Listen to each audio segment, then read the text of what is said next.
ਅੱਜ ਪੰਜਾਬ ਪਾਣੀ ਪਾਣੀ ਏ। ਪੰਜਾਬ ਦੇ ਪਿੰਡਾਂ ਵਿੱਚ ਸ਼ਹਿਰਾਂ ਵਿੱਚ ਸੈਲਾਬੀ ਸੂਰਤ ਹਾਲ ਏ। ਪੰਜਾਬ ਦੀਆਂ ਸੜਕਾਂ ਪੁਲ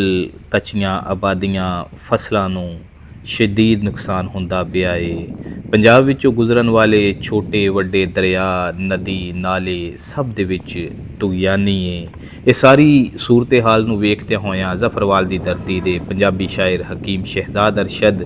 ਬੱਦਲ ਨਾਲ ਗੱਲਾਂ ਕਰਦੇ ਨੇ ਔਰ ਬੱਦਲ ਨੂੰ ਕਹਿੰਦੇ ਨੇ ਕਿ ਕਾਲੀਆਂ ਇੱਟਾਂ ਕਾਲੇ ਰੋਡ, ਬਦਲਾ ਸਾਡੇ ਘਰ ਨਾ ਰੋੜ, ਬਦਲਾ ਸਾਡੇ ਚੌਂਦੇ ਕੋਠੇ, ਉੱਤੋਂ ਸਾਡੇ ਲੇਖ ਵੀ ਖੋਟੇ, ਬਦਲਾ ਬਹੁਤੀ ਦੇਰ ਨਾ ਵਸੀ, ਸਾਡੀ ਹਾਲਤ ਵੇਖ ਨਾ ਹਸੀਂ, ਬਦਲਾ ਨਿੱਕੇ ਨਿੱਕੇ ਸਾਡੇ ਬਾਲ, ਕੋਲ ਕੋਈ ਨਾ ਸਾਡੇ ਮਾਲ, ਬਦਲਾ ਸੁਣ ਵੇ ਕਾਲਿਆ ਬਦਲਾ,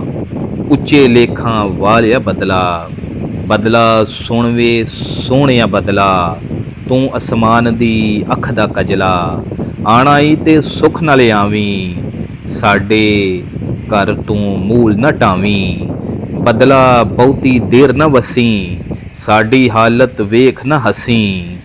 ਕੋਲ ਕੋਈ ਨਾ ਸਾਡੇ ਮਾਲ, ਬਦਲਾ ਨਿੱਕੇ ਨਿੱਕੇ ਸਾਡੇ ਬਾਲ, ਬਦਲਾ ਬਹੁਤੀ ਦੇਰ ਨਾ ਵਸੀ, ਸਾਡੀ ਹਾਲਤ ਵੇਖ ਨਾ ਹਸੀਂ।